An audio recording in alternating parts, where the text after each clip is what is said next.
Hello English learners, welcome back to the English with Michael YouTube channel. Of course I'm Michael and today I'm doing a more relaxed Q&A video. So I'm going to respond to some of your questions that you guys have left me on Instagram. So Instagram is a good place to connect with me and it's a really good place to ask you guys for your questions as well.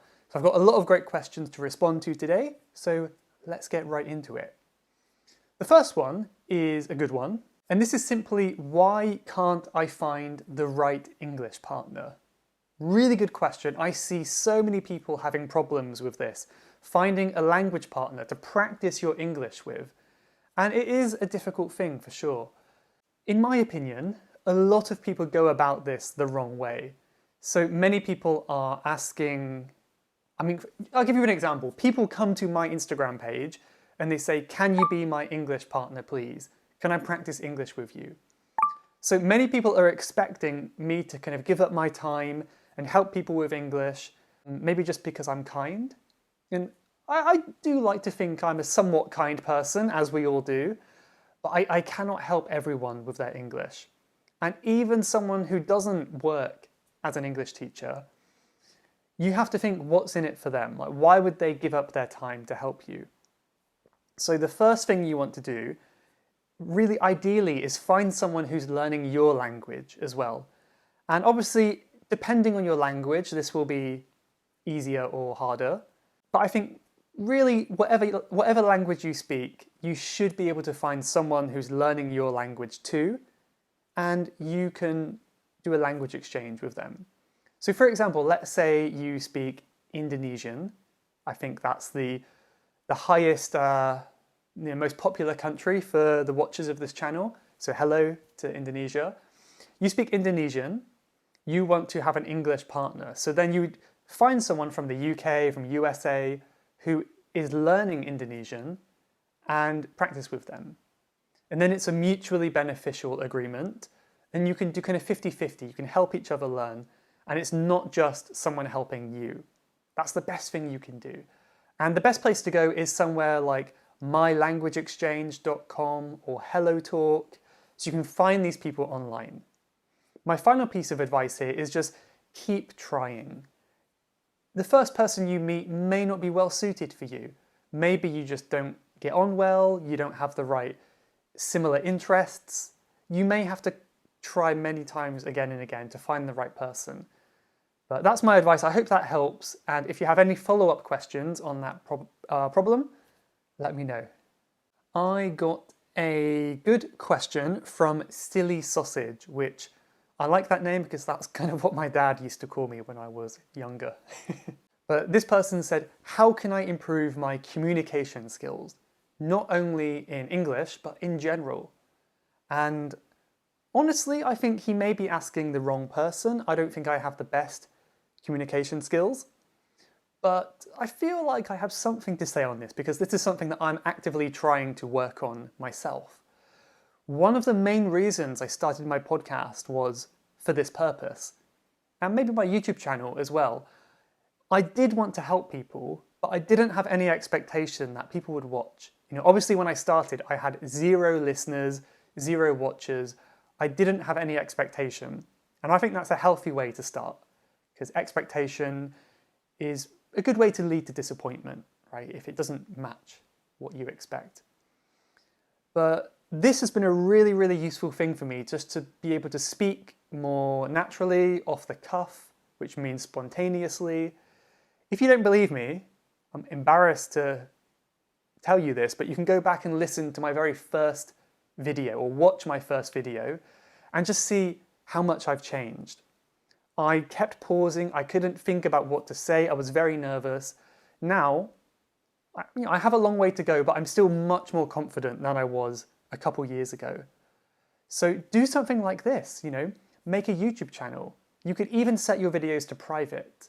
No one has to see them, but it's just the fact that you are talking and talking and talking, getting practice, organizing your thoughts and translating them into speech will make you a better communicator. Like anything else, it's just practice. I have a long way to go, but I am improving slowly.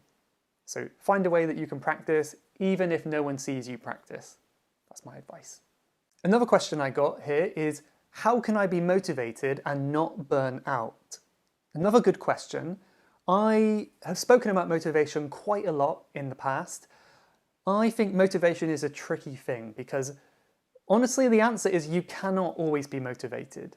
I mean, maybe there's two parts of this question here, but don't rely on motivation because motivation will not always be there. It's impossible to be motivated 100% of the time. So make sure you have that routine that you can keep going back to every day. And if you feel motivated, that's fantastic. But just understand that it's not going to be there every day. So you need to rely on that routine, that habit of study that you put in place. To address the second part about not burning out, I think this will really depend on how much you're cramming into your routine and how difficult you're making it for yourself.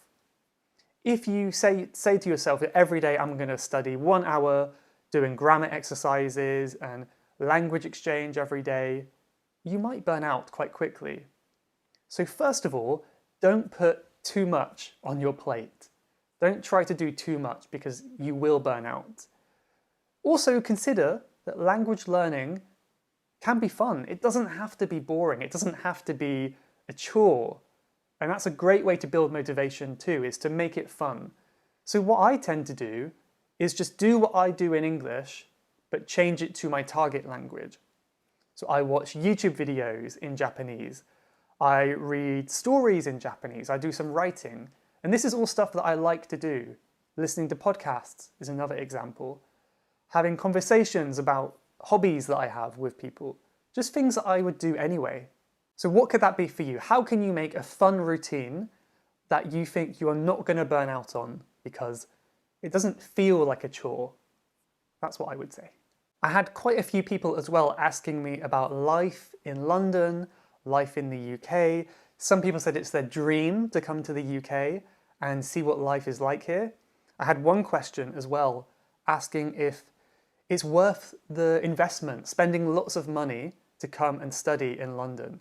Is it worth it? Is it going to be that good? And this is a huge question. I don't have the answer because it depends on what you're studying and what your goals are in life. And I guess I just have a couple ideas, a couple thoughts on this because I know what it's like to really fall in love with another country. First of all, I would say it depends what you're looking for in the UK.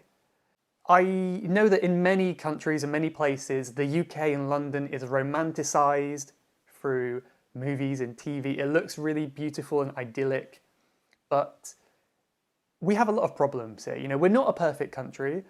It can be quite depressing. It's always cloudy and dark and cold. Depending on where you're from, you might think it's cold. There is some crime. You know, there's some problems with politics and all this kind of stuff. It's not the perfect place to live. So, you know, if you're coming to the UK because you want to escape your current life, maybe it's not the best idea. You know, of course, it all depends on what your current life is like and where you're from. You know, maybe where you're from isn't so bad and you know, the UK wouldn't be any different. But my best advice, if you're considering coming here to study and you're going to spend a lot of money, see if you can come here just for a holiday. I know this can be difficult depending on visa restrictions and things like that.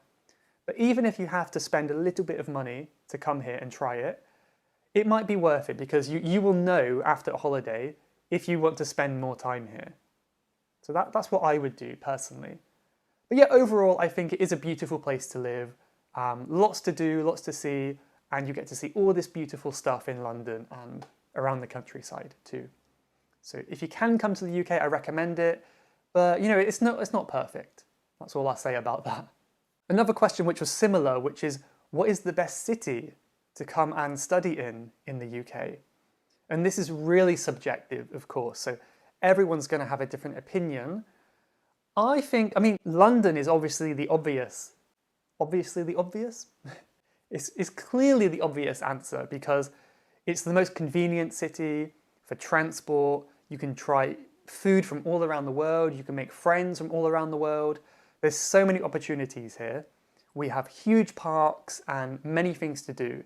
So I think you'll never be bored living in London. It will be more expensive though. I would probably recommend that you go somewhere else to kind of get a less common sense of the UK. So, everyone knows London. Everyone who comes to the UK knows London.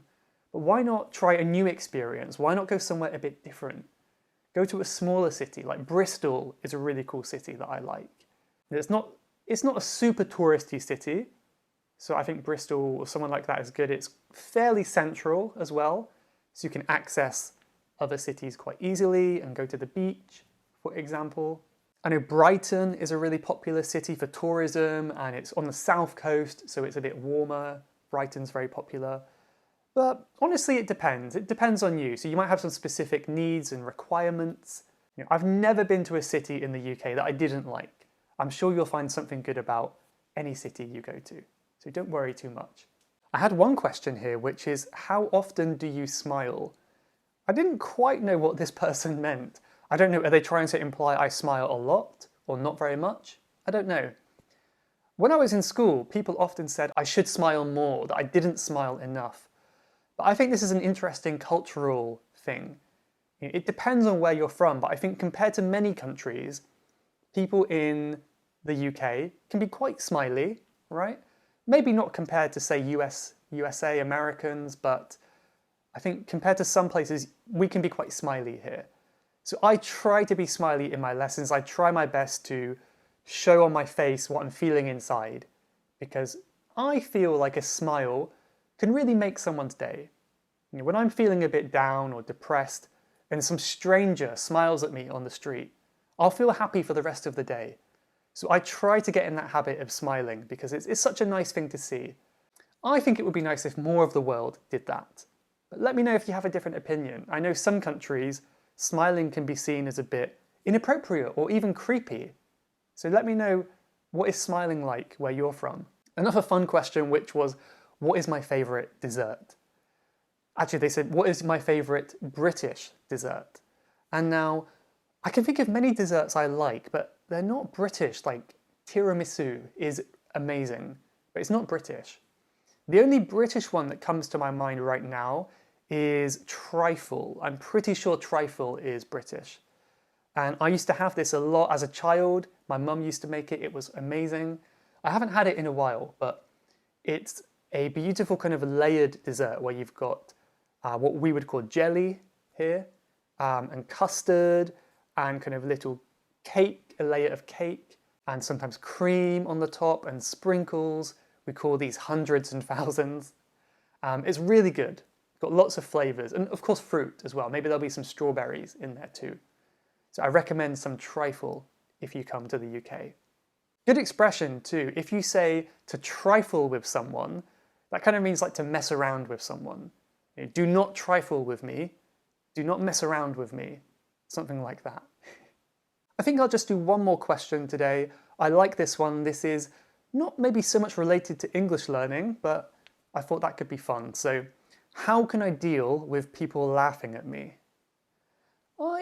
I feel like I have some experience here because when you put yourself out online and people watch you, you do get criticism, you do get people making funny comments about you, and I'm not that big, I don't have many viewers at the moment, but I've still experienced this to some degree, and I'm sure it will increase in the future if I get bigger online. But I do think about this a lot, and I try to create that distance between who I am and what people think about me. Because online, maybe people feel like they kind of know who I am, but really what people see on YouTube or on my podcast is kind of just like a very small slice of who I am and my life. And there's a lot about me that I'm not including in there, right? So if people judge me based on that, then they're not, I feel like they're not really judging the real me, right? And I think this goes for any situation too. So if someone is judging you in life for something, you have to remember that they don't know you. Even if they're your friend, they don't really know the real you. No one can know the real you like you do. So keep that in mind as well. I think that's important. Another quote that I love is, "What other people say about me is none of my business," right? They can say what they want. It doesn't really matter to me. And I don't always act this way, but I want to act this way. I do believe it. I'm not perfect at this. But I think what this is saying is what other people say is really a reflection of their own insecurities and their own beliefs. And it's not really about you. So if someone laughs at me and says, look at Michael, he's so bold, he's got no hair, or something like that, I don't feel too bad about it because it's some kind of insecurity that they have that they are projecting onto me. Maybe they're worried about losing their hair, and if they make fun of me, they feel better about it. Or maybe there's some other reason, There's always some kind of insecurity behind every insult and laughter, right? But let me know what you think. I'm not that good at this stuff, you might be able to tell, so I'd love to hear your guys' thoughts below. If people laugh at you, how do you deal with it? Give me some advice as well. Okay, I did get a lot of questions, so I really want to thank everyone who responded on Instagram. I cannot reply to all of them, but thank you so much if you did leave a question. If it's really important, send me another message and I'll reply to you privately. But thank you for watching today. I hope you enjoyed it, and let me know if you want more Q&As in the future. Have a good week. See you next time. Goodbye.